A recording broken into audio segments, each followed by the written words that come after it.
pondasi pokok diterimanya seluruh rukun Islam dan ibadah-ibadah Islam yang lainnya. Yaitu kita harus mengikrarkan, menetapkan bahwasanya Allah satu-satunya Tuhan yang benar untuk disembah dan Muhammad SAW satu-satunya Rasul yang ajarannya harus ditetapkan sampai sekarang dan sampai akhir zaman, yang betul-betul harus ditaati.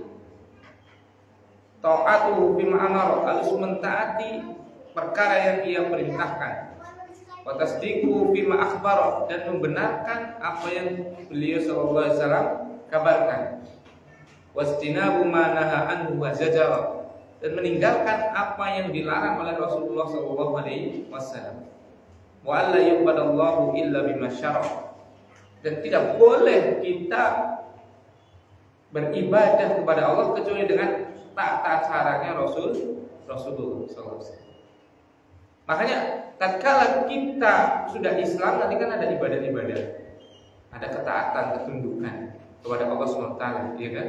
Dan itu harus dilandasi dua landasan dasar. Yang pertama adalah ikhlas karena Allah Subhanahu wa taala. Asyhadu an la ilaha illallah, menetapkan hanya karena Allah Subhanahu wa taala, zat yang betul-betul berhak untuk diibadahi. Yang kedua, harus mencontoh Rasulullah sallallahu alaihi wasallam. Jadi harus ikhlas karena Allah dan harus sesuai dengan ajarannya siapa? Rasulullah sallallahu alaihi wasallam. Itu.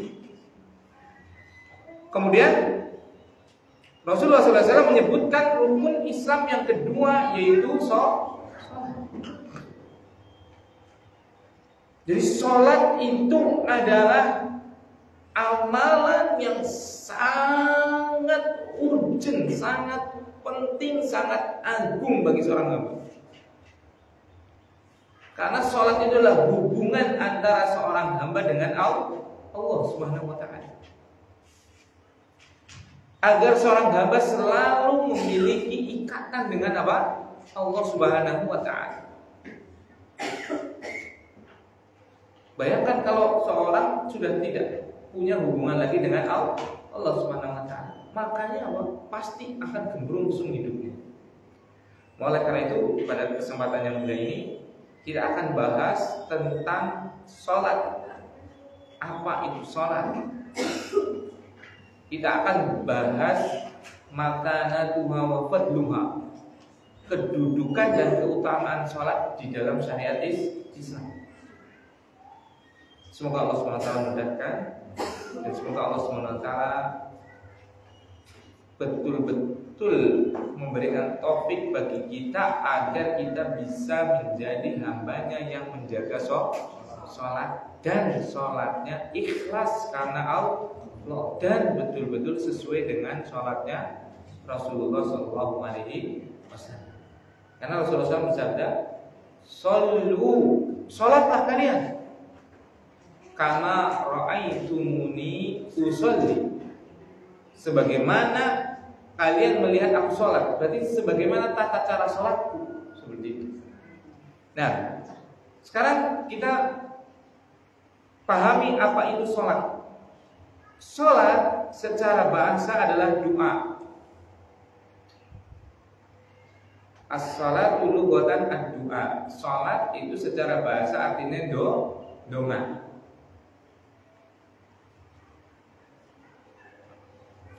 Makanya dalam sebuah hadis itu, yang diriwayatkan oleh Imam Muslim, Rasulullah SAW bersabda, "Idza du'iya ahadukum falyujib, fa in kana sha'iman falyusalli." Kalau kalian diundang untuk makan-makan, walimahan, tasyakuran, dan yang lain-lainnya, untuk makan-makan berarti falyujib, maka hadirilah. Selama tidak ada kemaksiatan di situ, hadiri undangan tersebut untuk makan, untuk walimahan, akikohan, dan yang lainnya, hadiri. Fa in kana sha'iman falyusalli. Kalau pas diundang untuk makan-makan lagi puasa, fal yusolli, maka doakanlah, bukan sholat. Sholat di sini fal yusolli, maka sholatlah. Sholat di sini apa? Sujud, ruku, takbiratul ihram. Bukan. Sholat di sini artinya apa? Doakan. Karena sholat secara bahasa adalah apa? Berdoa. Seperti itu. Nah, maka doakanlah dia dengan keberkahan. Maksudnya kita nggak usah makan, tapi cukup mendoakan dia, orang yang mengundang kita. Jadi itu. Jadi dalam hadis ini ada beberapa faedah. Jadi memang wajib datangnya kalau kita diundang makan itu untuk makan. Nanti habis kajian, dengan makan ya, di rumah, makan bakso, tetapi ini dan harus mau. Kecuali puasa, dan puasa nggak boleh karena jadi tasrik, dari terakhir dari tasrik. Kamis, Jumat, Sabtu, iya betul, masih ada terakhir. Seperti itu. Nah,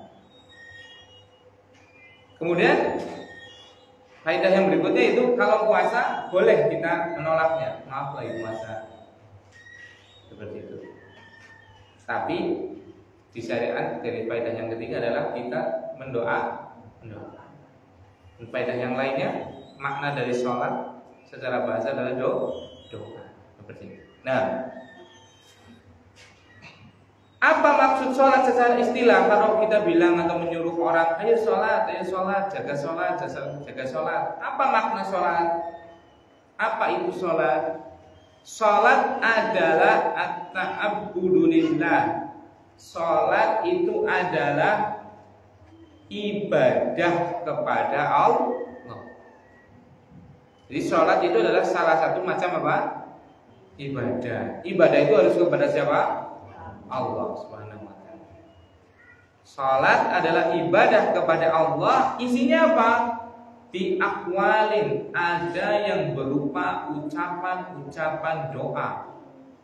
Karena tadi kan sholat kan artinya doa. Makanya dalam sholat tersebut ada ucapan-ucapan yang berupa doa, pujian dan yang lainnya. Pokoknya ada yang berupa ucapan. Kan awal pertama kan ucapan. Itu ucapan apa? Takbir, Allahu Akbar. Berarti sholat ada ucapan kan? Baca istiftah, Allahu Akbar kabira, walhamdulillahi katsira, wa subhanallahi bukratan wa asila, ila akhir sampai akhir. Atau ada yang pakai Allahumma ba'id baini wa baina khotoyaya kama ba'adta bainal masyriqi wal maghrib. Ada doa itu. Ada lagi yang doa subhanakallahumma wa bihamdik wa tabarakasmuk wa ta'ala jaddu wa la ilaha ghairu. Ada seperti itu. Banyak macam doa istiftah.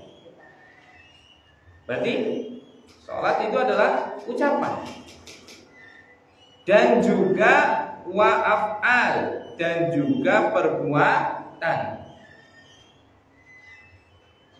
Jadi sholat itu adalah peribadatan kepada Allah yang isinya adalah ucapan dan juga perbuatan. Kan perbuatannya ada berdiri, ya kan? Ada ruku, ada sujud, ada duduk dan yang lainnya, ya kan? Maklumatin yang sudah diketahui, yang sudah diilmui. Jadi ucapannya, perbuatannya itu sudah diajarkan, sudah diilmui, sudah diajarkan oleh siapa?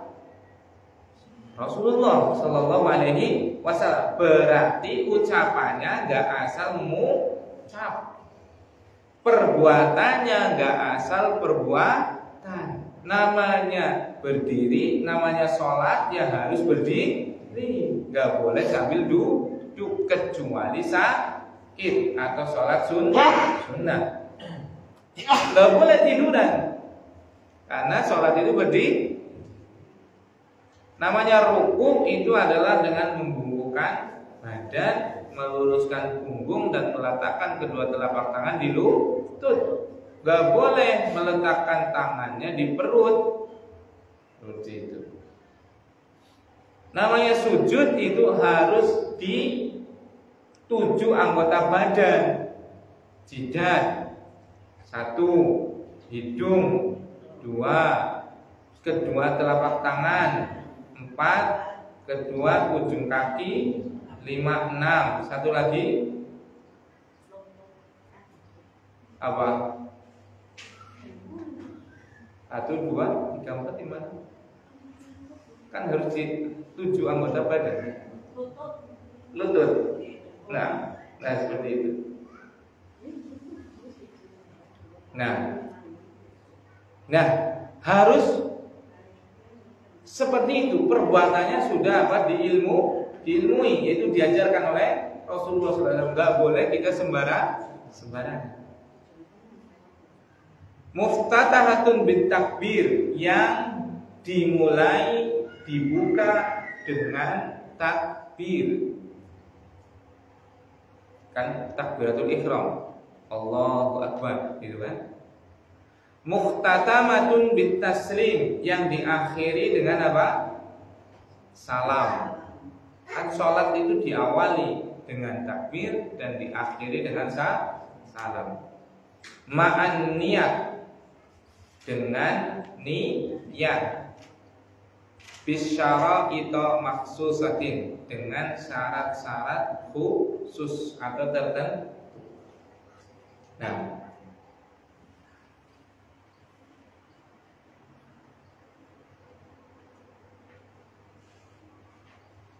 jadi itu sholat itu adalah apa? Ibadah. Ibadah itu harus apa? Kepada Allah Subhanahu wa ta'ala, yang isinya berupa ucapan dan juga perbuatan yang sudah diilmui, yang sudah diajarkan. Berarti harus sesuai dengan sholatnya adalah ajarannya siapa? Nabi Muhammad sallallahu alaihi wasallam, yang dimulai dengan takbir, yang diakhiri dengan salam, dan harus dengan niat. Niatnya harus jelas. Niat sholat zuhur ya harus diniatkan dengan apa? Itu adalah niat zuhur. Jangan Allahu Akbar tanpa niat, itu nggak benar. Berdiri kan bisa juga untuk sholat, bisa juga karena capek, jago baik, adit, ya kan? Ruku kan bisa juga karena lagi gerak sendi, olahraga, ya, udel temen, dan yang lainnya, ya kan? Harus ada niat. Dia berdiri, dia ruku, dia sujud, dia duduk, itu sebagai bentuk sholat. Dan sholat juga ada yang sunnah, ada yang wajib. Maka tentukan itu sholat sunnah atau sholat wajib. Sholat wajib juga ada 5: subuh, zuhur, asar, maghrib, isya. Berarti itu sholat zuhur atau sholat asar. Harus diniatkan untuk membedakan antara sholat yang satu dengan sholat yang lain, atau membedakan ini sholat sama ini lagi olahraga, ya kan? Olahraga kan kayak gini ya boleh, kayak gini terus retak-retak seperti itu juga. Tapi kan itu bukan sholat. Yang bedakan apa? Niatnya. Maka harus niat. Nah, dan ada syarat-syarat khususnya. Nanti rinciannya ini akan dipelajari pada apa? Bab fikih, pada ilmu fikih, tata cara beribadah. Adapun di sini kita melanjutkan pembahasan tentang Arba'in Nawawi ini, hadis sekitar 42 hadisan seperti itu. Nah, dari seperti itu barakallahu fikum. Itu pengertian sholat. Sekarang kedudukannya. Kedudukan sholat di dalam Islam. Yang pertama, as-salatu akadul furudi ba'da syahadataini wa afdaluha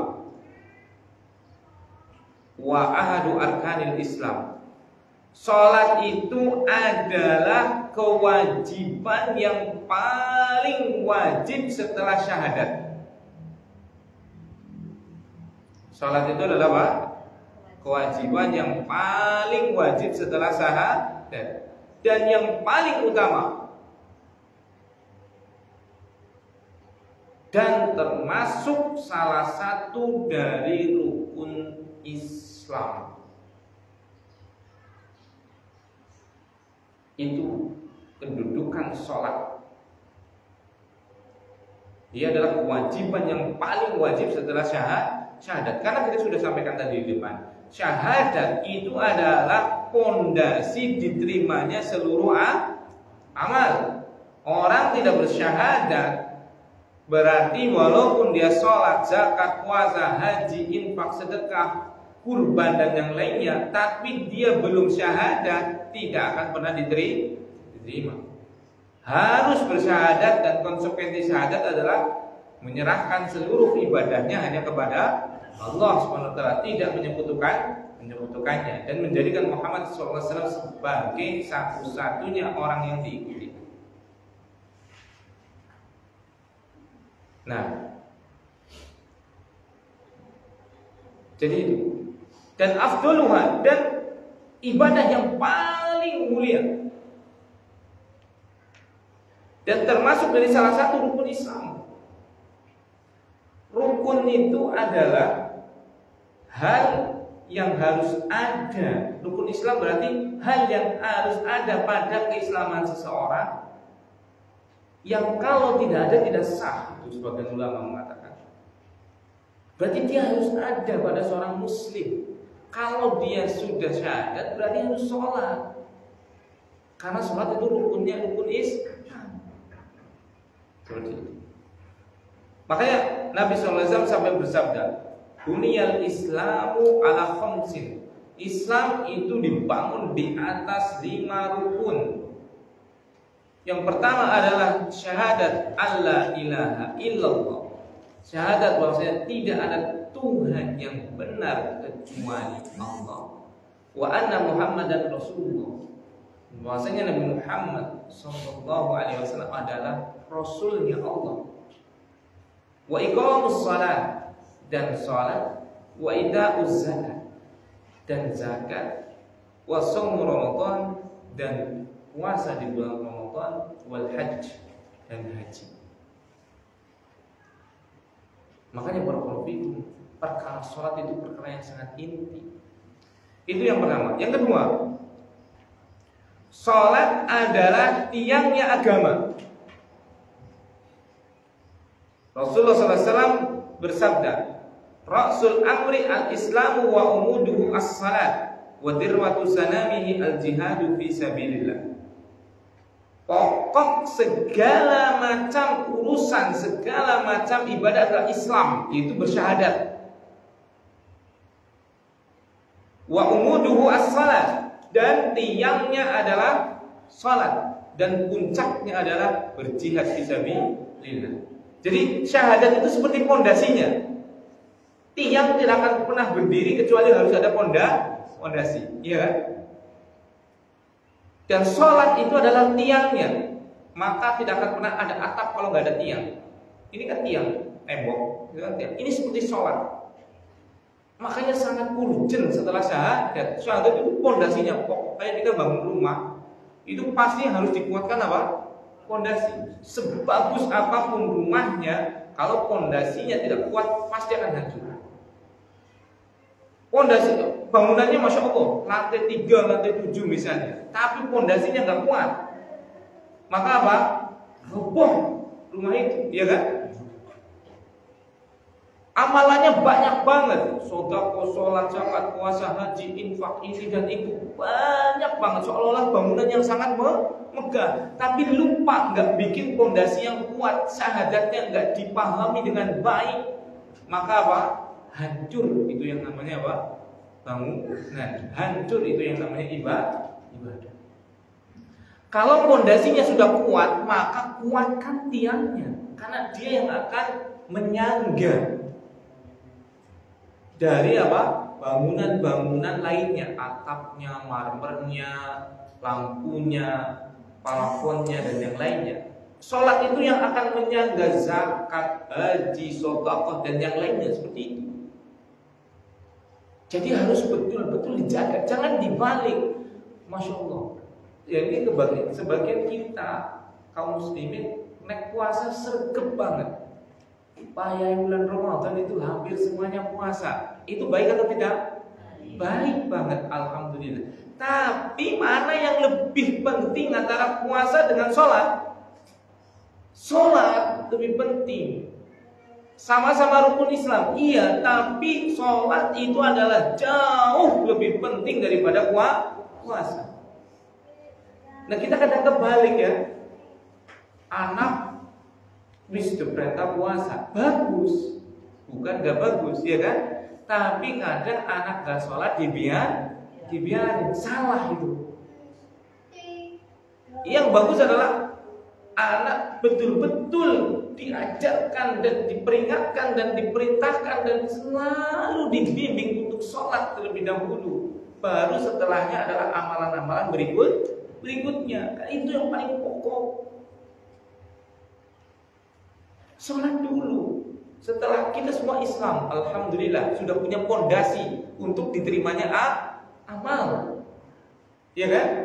Tinggal kita membuat bangunannya. Bangunannya harus berdiri di atas tiang, di atas dinding, ya kan? Di atas tembok. Dan temboknya, dindingnya, tiangnya itu adalah apa? Sholat. Harus dikuatkan itu. Makanya masya Allah ya, orang tua di situ beda itu sama orang tua sekarang. Orang tua di situ mungkin tamatan SD, mungkin malah orang sekolah, tapi angger ngomong gue lebih pintar daripada orang tua siki. Kanu angger anaknya pendandang. Nanti dandang ora.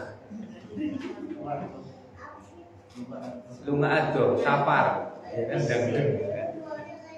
Angger arep dangdeng mesti wong tua yang kula jenengan mesti sanjang iki. Ya wis anak kok kerja nang Jakarta, sing penting ya aja petok sembayang nih. Aja kelalen sembayang gitu kan. Sing keloro yang moga berkah, moga selamat, moga golek akeh ya kan kayak gitu. Tapi mesti sing domongi sepisan ge aja kelalen sembayang gitu kan. Orang tua sekarang yang masya Allah pendidikannya sudah tinggi-tinggi. Ada S1, S2, S3, profesor, S-teler, S-cendol gitu. Subhanallah. Lupa itu untuk mengingatkan sholat. Padahal sholat itulah tiangnya agama kita. Tiangnya agama seseorang. Baik buruknya agamanya itu tergantung dengan syahadat dan sholatnya itu. Makanya pinter wong kuna karo wong sikil. Ya Allah. Makanya barakallahu fikum, perhatikan sholat kita, karena sholat adalah tiangnya agama kita. Kemudian yang ketiga, kedudukan sholat itu sangat mulia. Salah satunya karena apa? Awwalu ma yuhasabu 'alaihi al-'abdu. Amal yang akan pertama kali dihisab, akan pertama kali dihitung. Masya Allah. Rasulullah SAW bersabda, awwalu ma yuhasabu 'alaihi al-'abdu yaumal qiyamati as-salat. Fa in saluhat faqad aflaha wa najaha, wa in fasadat faqad khaba wa khasara. Awal amalan yang dihisab pada hari kiamat bagi seorang hamba adalah sholatnya. Kalau sholatnya baik, maka dia aflaha wa najaha, pasti dia akan beruntung. Wa in fasadat, dan kalau sholatnya jelek, faqad khaba wa khasar, pasti dia akan rugi. Itu Rasulullah Sallallahu Alaihi Wasallam yang bersabda. Amalan yang paling pertama dihisab adalah sholat. Kalau baik, maka dia akan beruntung. Kalau jelek, kalau rusak, maka apa? Rugi. Jadi semua kita, saya jenengan, semua kaum muslimin pasti banyak dosa, ya kan? Tapi jangan tinggalkan sholat. Jangan alasan aku harus sembahyang, tapi nyonyisin yo, nyong belum nutup aurat. Kalau nggak usah. Ya, yang bagus ya tutup aurat dan juga apa? Sholat. Gak apa-apa. Sholat itu tiangnya. Sudah sholat dulu. Ini masih sholat nyolong. Musok maling sholat. Gak apa-apa. Sholat dulu. Walaupun kadang masih apa? Nyolong. Kadang masih kelompok. Kadang masih ngadali. Sholat utamakan dulu. Pokoknya sholat. Nanti dengan sholat ini, insya Allah sholatnya itu akan menjaga kita. Allah SWT berfirman, Innas salata tanha 'anil fahsya'i wal munkari. Sungguh, sholat itu nanti akan mencegah dari perbuatan keji dan mungkar. Nanti dengan memperbaiki sholat kita, nanti akhirnya apa? Enggak lagi. Nanti kalau sudah doyan sholat, Mas ayo, aku bisa rajin sholat, arep nyolong baik, tobat dia. Masa wis doyan sembahyang, arep minum baik, tobat dia. Masa wis sering masjid, arep judi baik, tobat dia. Masa wis sering sholat, arep metu orang nganggo kerudung, tobat dia. Itu sholat dulu, jangan malu kepada Allah SWT. Kalau kita masih banyak dosa, kemudian dengan dosa yang sangat banyak yang kita lakukan, kemudian kita nggak mau sholat. Jangan, justru sholat walaupun kita masih banyak dosa. Karena apa? Itu yang nanti akan apa? Mencegah dosa-dosa yang lain. Remeh lah gampangannya gitu loh.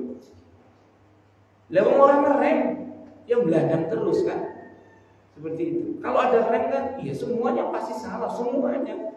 Karena memang manusia itu pasti akan senantiasa berbuat salah. Kullu bani Adam khata' wa khairul khata'in at-tawwabun.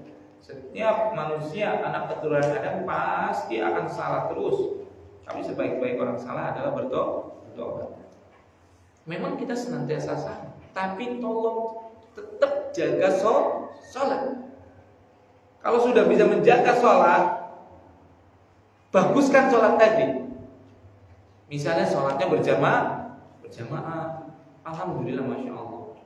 Allah takdirkan kita lahir di negara Indonesia, dilahirkan di Jawa, dilahirkan di Haji Barang, dilahirkan di Banjarsari, masjid jeprah, langgar, ngadu-gadu, sembahyang mengendi wetlayeng. Kakak sepupu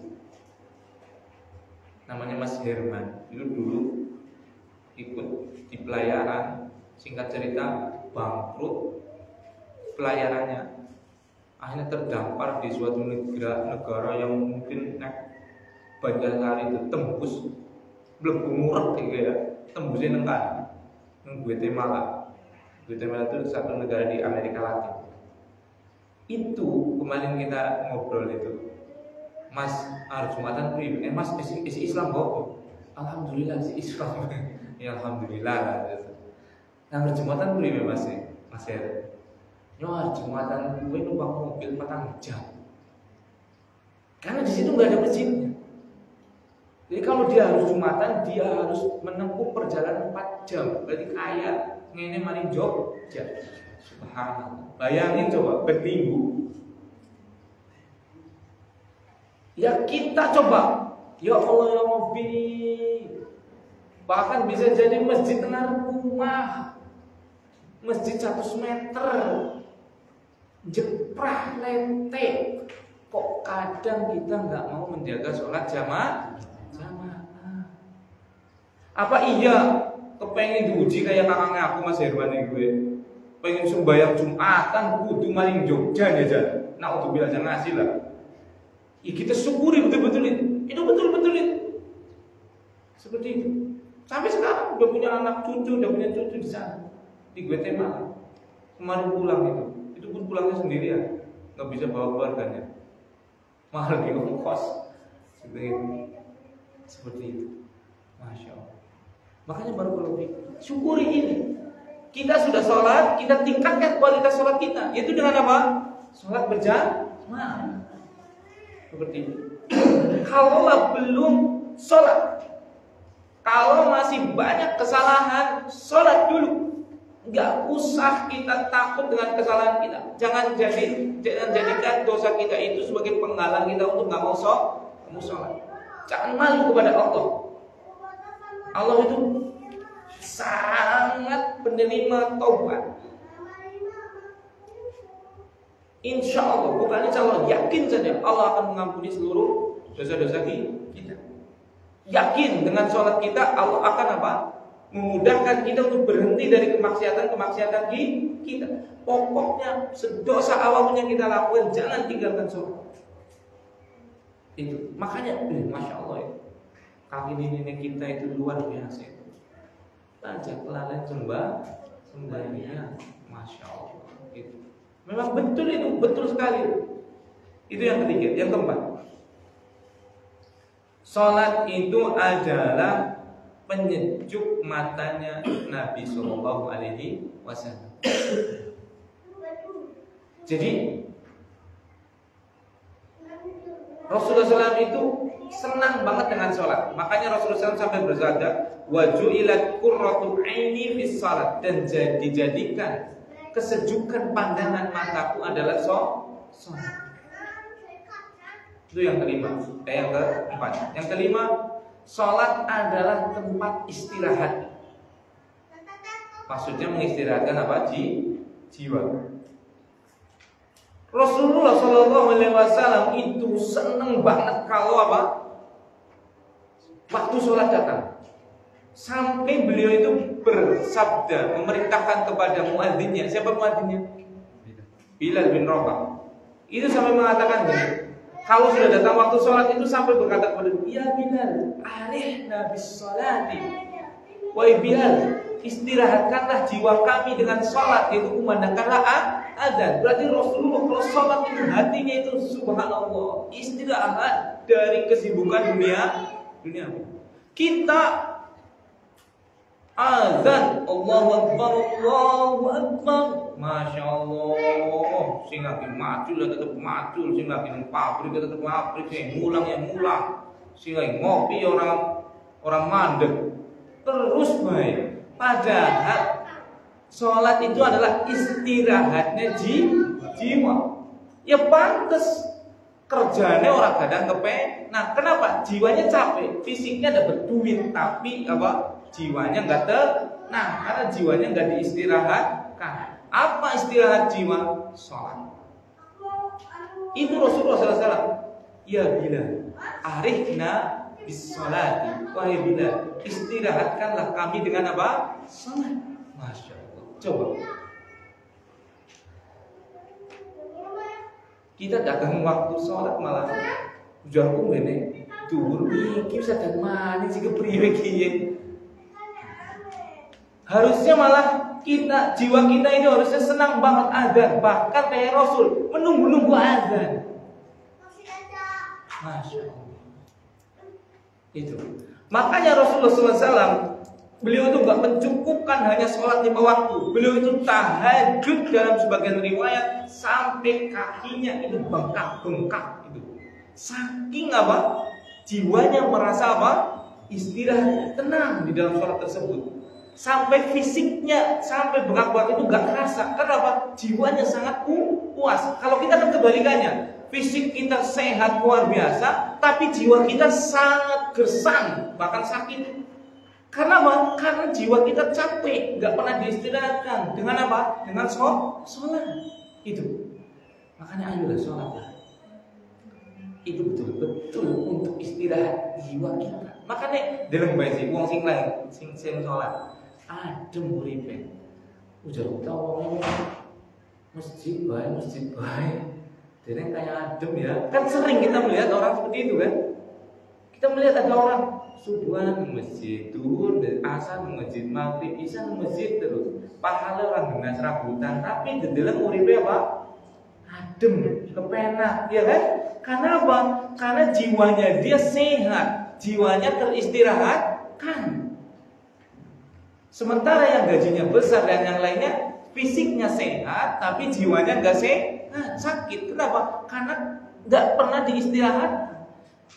Unsur tubuh kita itu nggak cuma fisik, tubuh kita itu ada jiwa yang perlu istirahat. Sebagaimana fisik kita juga perlu istirahat. Coba sih 24 jam kita apa? Kerja terus, pasti besok apa? Tepar kita, capek, ya kan?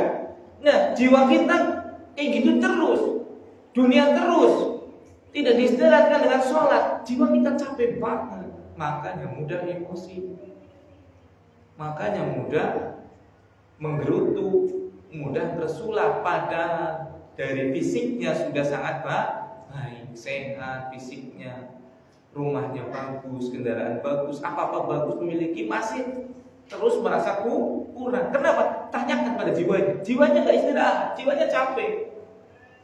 Itu, Masya Allah, itu jiwa. itu istirahatnya salah satunya adalah dengan sholat. Nah, itu yang kelima. Kenapa kelima? Kelima. Yang keenam, sholat itu adalah wasiat terakhir Nabi Sallallahu Alaihi Wasallam. Rasulullah SAW tatkala mau wafat, beliau itu menanyakan umatnya, Masya Allah, itu luar biasa kasih sayangnya Nabi SAW. Umati, mana? Bagaimana umatku nanti ini? Aduh, bagaimana? Gak memikirkan dirinya Rasulullah SAW. Kemudian yang dipikirkan dari umatku adalah as-salat. Salatnya di mana ini nanti? Nih. Kita kan kadang sebagai manusia, sebagai orang tua, sebagai bapak atau ibu, pasti kita sayang kepada anak-anak kita, iya kan? Kalau kita mau meninggal atau kita sudah tua, pasti memikirkan tentang anak-anaknya nanti bagaimana, iya tidak? Yang dipikirkan apa? Sholatnya dulu. Aduh, bagaimana sholatnya? Syukur-syukur dipikirkan sholatnya, dipikirkan tempat tinggalnya, dipikirkan kendaraannya, itu diwarisi akeh, itulah kapangannya. Itu bagus. Tapi yang lebih bagus adalah apa? Pikirkan bagaimana anak-anak kita kalau kita meninggal sudah bisa sholat atau belum. Kira-kira menjaga sholat atau tidak. Itu jauh lebih penting. Syukur kalau bisa tadi lebih bagusnya apa? Anak-anak kita sudah apa? Ajarkan sholat. Kita juga mau meninggal sudah sedia apa? Warisan yang akeh. Anak itu ya sawah, alhamdulillah anak itu bau kebone, anak itu bau. Kan gue Allahumma amin. Kan itu doa kan ya Rabbana, ya Rabb kami. Atina fid dunya hasanah. Berikanlah kepada kami kehidupan dunia yang baik. Wa fil akhirati hasanah. Dan di akhirat juga kehidupan yang wa qina adzaban. Dan lindungilah kami dari api neraka. Kan itu yang kita harapkan. Seperti itu. Nah, kemudian salah satu keagungan sholat yang ke berapa? 7. Yang 7. Sholat itu adalah ibadah yang tidak pernah terpisahkan dari hamba. Sholat itu adalah ibadah yang tidak pernah terlepas dari hamba dalam setiap keadaan.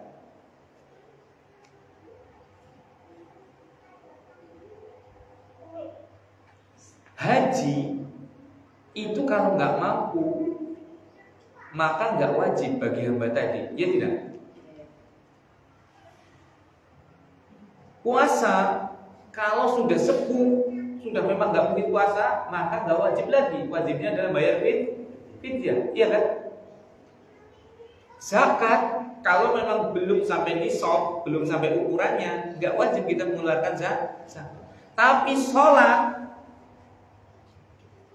mau sakit harus sholat, nggak bisa berdiri ya nggak bisa duduk ya berbaring, nggak bisa berbaring ya dengan isyarat. Kalau sudah nggak bisa isyarat, itu masih itu di sholat, masya Allah, itu saking pentingnya hubungan, karena sholat itulah hubungan antara dia dengan Rabbnya, dengan Tuhannya. Maka dalam setiap keadaan harus dia sholat. Jadi kalau ada orang tua kita atau saudara kita atau siapapun yang sudah sepuh kemudian sakit, jangan sholat apa lah, anu tua iki, anu sholat kau itu kuna, bisa apa sementing mari. Bukan kayak gitu. Harus apa sholat. Kan orang nabanyu tayamu. Orang yang ngadeg turun. Orang yang turun miring ngadeg kiblat angel isyarat. Seperti itu. Harus sholat. Jangan sampai seorang hamba itu terputus sedikit pun hubungannya dengan Allah dengan cara meninggalkan sholat. Jangan. Jaga terus sholat itu. Nah, jadi itu yang ketujuh, sholat itulah ibadah yang betul-betul tidak pernah terpisahkan orang dalam keadaan apapun.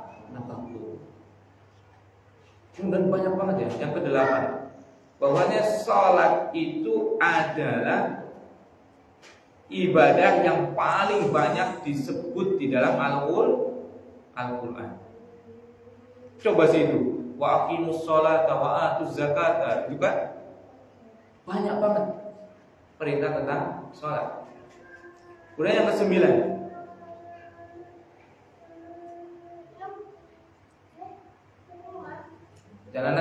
pengadilan aja ya. Tapi karena kedudukannya banyak banget. Ini yang terakhir aja juga. Kedudukannya sholat itu. Sampai-sampai untuk perintah sholat itu, ini hanya perintah sholat, gak ada yang lain. Itu Rasulullah SAW itu sampai harus berhadapan langsung dengan Allah SWT. Dan ini tidak ada kecuali sholat. Makanya sholat itu perintahnya, perintah kewajiban itu diturunkan pada malam apa? Mi'raj. Pada malam Isra Mi'raj. Allah Subhanahu wa taala langsung mengangkat Rasulullah sallallahu alaihi wasallam ke Sidratul Muntaha, bertemu dengan Allah Subhanahu wa taala di balik hijab. Di balik hijab itu penghalang karena tidak bisa melihat Allah di dunia. Bisanya nanti di surga, itu pun cuma wajahnya. Di balik hijab, Allah berfirman langsung kepada Rasulullah sallallahu alaihi wasallam. Dan gak ada perintah yang sampai segini. Perintah puasa cukup Allah mutus siapa? Jibril alaihissalam mewahyukan. Tapi untuk sholat itu Rasulullah SAW sampai diperjalankan dari Mekah ke mana? Masjidil Aqsa di Palestina, Yerusalem. Dari Masjidil Aqsa itu ada Baitul Muqaddas atau Baitul Maqdis. Itu Allah angkat Muhammad SAW ke puncak langit di Sidratul Muntaha, di atas langit ketujuh. Diperintahkan sholat. Subhanallah. Itu saking agungnya sholat sampai Allah SWT angkat Rasulnya langsung berhadapan dengan Allah Subhanahu wa ta'ala. Subhanallah. Nah, itu kedudukan sholat dalam agama kita yang sangat mulia. Sekarang yang jadi pembahasan adalah bagaimana hukum orang yang meninggalkan sholat. Ini yang sangat penting ini. Nah, ini yang harus kita bahas. Kita tadi sudah lihat bagaimana apa agungnya sholat di dalam syariat Islam. Dia adalah tiang agama, dia adalah kewajiban yang paling wajib, dia adalah ibadah yang pertama kali dihisab dan yang lainnya tadi. Sekarang bagaimana hukum orang yang nggak sholat 5 waktu?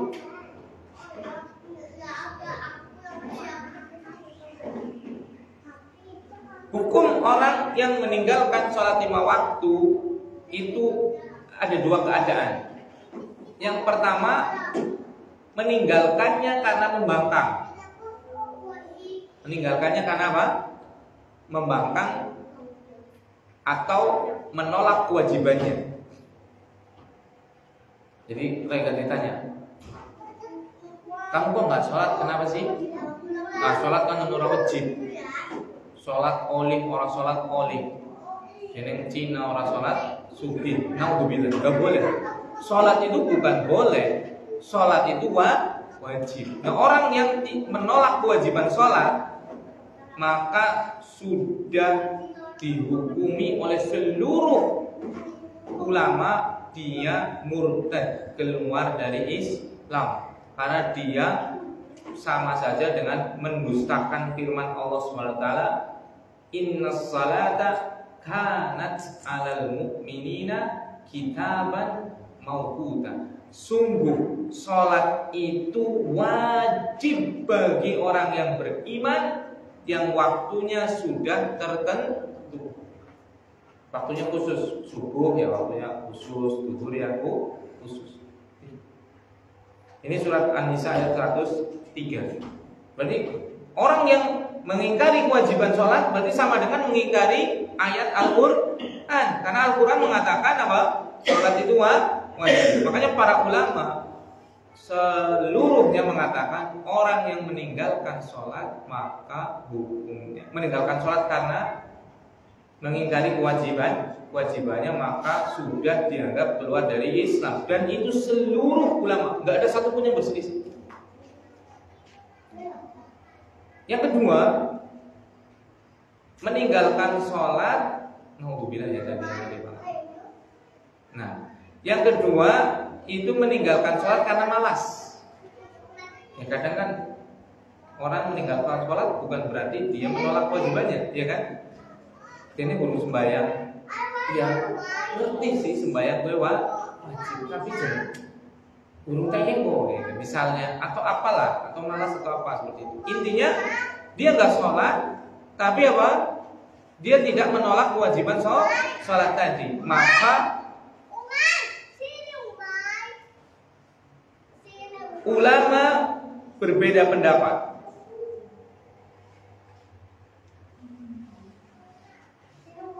Yang pertama mengatakan orang yang meninggalkan sholat wajib baik karena malas ataupun menyepelekan tanpa menolak wajibannya itu tetap, kata ulama mengatakan, kafirun kharijun min millatil Islam, murtad, keluar dari agama Islam. Naudzubillah, naudzubillah, naudzubillah.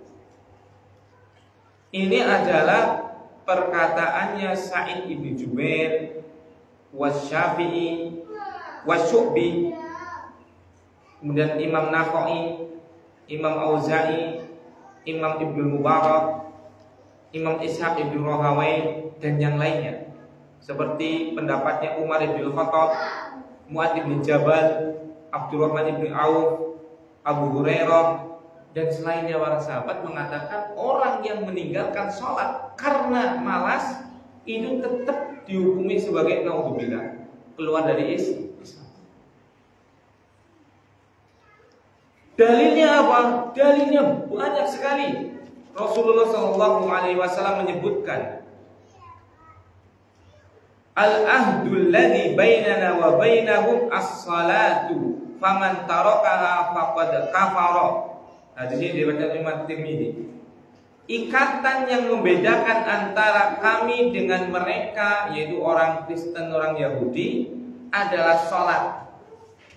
Faman tarakaha, siapa saja yang meninggalkan sholat, faqad kafara, maka dia telah kufur, keluar dari Islam. Naudzubillah.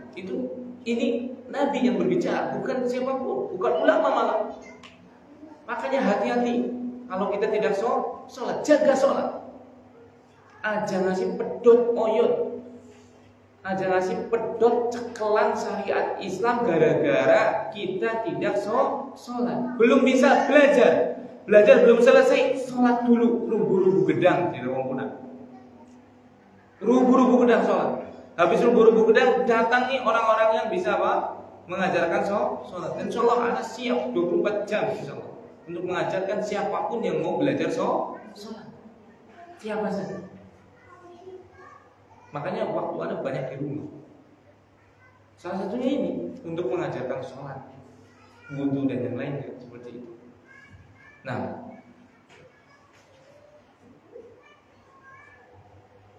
dan masih banyak banget, misalnya hadis yang diriwayatkan Imam Muslim, Rasulullah SAW bersabda, man taraka as-salata muta'ammidan faqad kafara. Siapa saja yang meninggalkan salat secara sengaja, maka dia telah kafir, keluar dari Islam. Ini Rasulullah SAW yang bersabda. Subhanallah.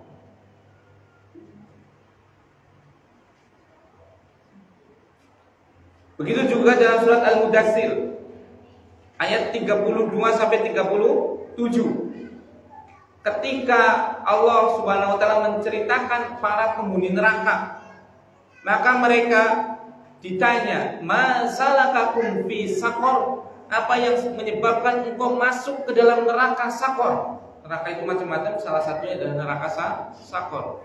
Apa kata penduduk neraka, naudzubillah? Qalu lam naku minal musallin.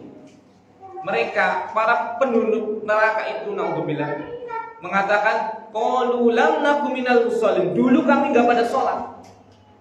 Lihat surat Al-Mudaththir ini. Ayat 42 sampai dengan 47 itu menggambarkan tentang kisahnya apa? Orang-orang yang penduduk neraka, dan disebutkan sebabnya. Salah satu sebabnya adalah qalu lam naku minal musallin. Dahulu kami enggak pernah mau sholat. Walaupun ada sebab lain yang memasukkan neraka. Nah, jadi itu. Dia masuk neraka karena sebab apa? Lam nakum minal musallin. Kami dulu di dunia enggak pada mau sholat. Naudzubillah. Makanya itu, Pokoknya kita salah apapun, tetap jaga sholat kita. Bagaimana? Wasiatkan kepada anak keturunan kita untuk selalu menjaga sholat. Jadi hukum orang yang meninggalkan sholat, maka sebagian ulama, sebagian sahabat, bahkan ini hadis Nabi Sallallahu Alaihi Wasallam mengatakan dia apa? Kufur, walaupun karena malas, walaupun karena menyepelekan. Yang kedua, ada yang mengatakan tidak kufur, tidak keluar dari Islam. Namun pendapat kedua ini yang mengatakan orang yang nggak sholat tapi karena malas tadi, bukan mengingkari kewajibannya, itu nggak keluar dari Islam, nggak murtad, tapi para ulama, misalnya Imam Syafi'i dan lainnya, memerintahkan orang ini untuk ditangkap. Orang yang nggak sholat itu diperintahkan untuk apa? Ditangkap. Saya bacakan nasnya.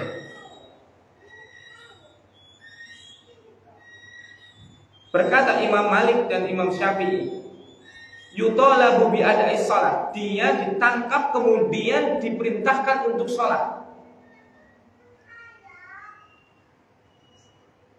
Idza daqal waktu wa yata'awwada bil qatli. Kalau waktunya sudah mepet, maka ancam dia dengan dibunuh.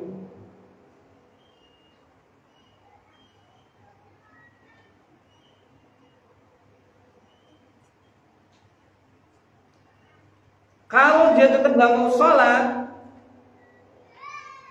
maka wajib bagi dia untuk istaujabal qatlu, maka wajib orang ini dibunuh. Itu. Ini pendapat imam-imam Ahlus Sunnah seperti Imam Syafi'i dan Imam Malik.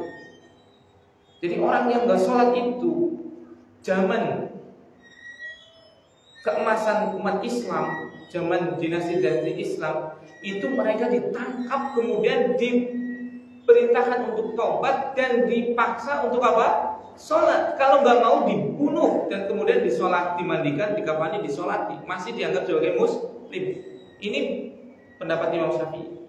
Pendapat Umar bin Khattab tadi enggak, sudah dia udah murtad, keluar dari Islam. Itu coba mengerikan banget kan?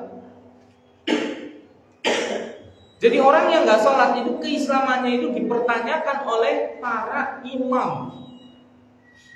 Bahkan harusnya dihukum untuk tobat dan untuk apa? Sholat. Dan kalau nggak mau dibunuh. Itu karena memang saking pentingnya sholat. Nah kita kan kadang orang yang sholat tapi masih judi, masih kadang sholat judi gitu kan, sholat mabok, sholat madon, itu masih jauh lebih baik daripada orang yang nggak mabok, nggak judi, nggak madon, tapi dia nggak sholat. Walaupun yang lebih baik adalah apa? Dia sholat, nggak judi, nggak mabok, nggak berzina, nggak mencuri, dan itu jelas, itu nggak usah dibicarakan, karena itu pasti yang paling baik. Makanya kaum muslimin, kaum muslimat, rahimani wa rahimakumullah, jaga sholat. Sholat itu utamakan. Apapun keadaan kita, gak usah malu kepada siapapun, malulah kepada Allah. Bahkan sampai pun kita banyak banget bergelimang dosa, gak usah itu menjadi penghalang kita untuk apa? Tidak sholat. Justru dengan sholat nanti itu yang akan menjadi penghalang diri kita dari berbuat dosa-dosa yang lain. Itu. Nah, jadi ini yang bisa saya sampaikan. Sebelum ditutup, kita ulangi dulu. Jadi rukun Islam yang kedua adalah apa? Sholat. Sholat secara bahasa adalah doa. Secara istilah yang dimaksud dengan sholat adalah apa?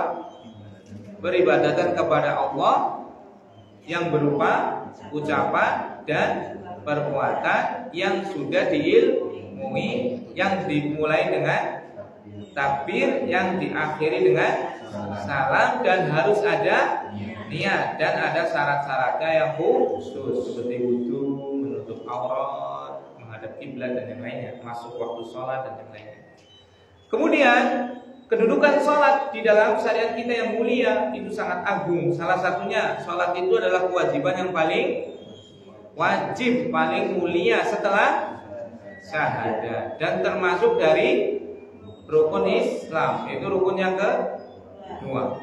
Kemudian sholat itu adalah tiangnya agama. Kemudian sholat itu adalah amalan yang paling pertama akan dihisab. Kemudian sholat itu merupakan penyejuk pandangannya Nabi SAW. Kemudian yang kelima, sholat itu tempat istirahat jiwa. Yang ke-6, wasiat terakhir Nabi SAW. Yang ke-7, sholat tidak akan pernah terputus kewajibannya bagi seorang hamba dalam keadaan apapun. Kemudian yang ke-8 adalah sholat adalah perintah yang paling banyak disebutkan di dalam Al-Quran. Yang ke-9, perintah yang langsung diturunkan oleh Allah Subhanahu Wa Taala pada Nabi Muhammad SAW. Nah itu. Kemudian hukum orang yang tidak sholat, maka ada berapa macam? Dua. Yang pertama, meninggalkan sholat karena menolak kewajibannya, maka hukumnya apa? Murtad, keluar dari Islam. Seluruh ulama, seluruh sahabat mengatakan hal ini. Kemudian yang kedua, kalau meninggalkannya karena malas atau hal yang lain tanpa menolak kewajibannya, maka ulama mengatakan, sebagiannya mengatakan apa? Murtad, keluar dari Islam. Sebagaimana ini pendapatnya Umar bin Khattab, Abu Hurairah dan yang lainnya. Yang kedua, hukumnya apa? Tidak keluar dari Islam, tapi harus ditangkap dan diminta untuk taubat dan disuruh untuk kalau nggak mau, diancam untuk dibunuh. Kalau sampai waktunya sudah habis ternyata nggak mau, dibunuh. Maka karena ini kejahatan paling utama. Nah, habis mungkin masyarakat Indonesia kalau seperti ini. Ya nggak apa-apa. Habis jadi baik, itu lebih baik. Dan semoga dengan dia dibunuh tadi diampuni gitu. Agar orangnya jadi itu apa? Ya jadi sholat lah itu. Hanya sholat lah kaum muslimin dan muslimah. Jaga sholat kita. Semoga dengan tahu kedudukan sholat, pentingnya sholat dan ancamannya seperti ini, semoga menjadikan kita betul-betul menjaga sholat kita. Dan juga kita mendoakan anak keturunan kita dan seluruh kaum muslimin dan anak keturunan kaum muslimin agar menjadi orang-orang yang menjaga sholat. Demikian yang bisa saya sampaikan. Mohon maaf kalau ada tutur kata yang kurang berkenan. Kita cukupkan dengan bacaan kafaratul majlis. Subhanallahumma wa bihamdika, asyhadu an la ilaha illa anta, astaghfiruka wa atubu ilaik. Assalamualaikum warahmatullahi wabarakatuh.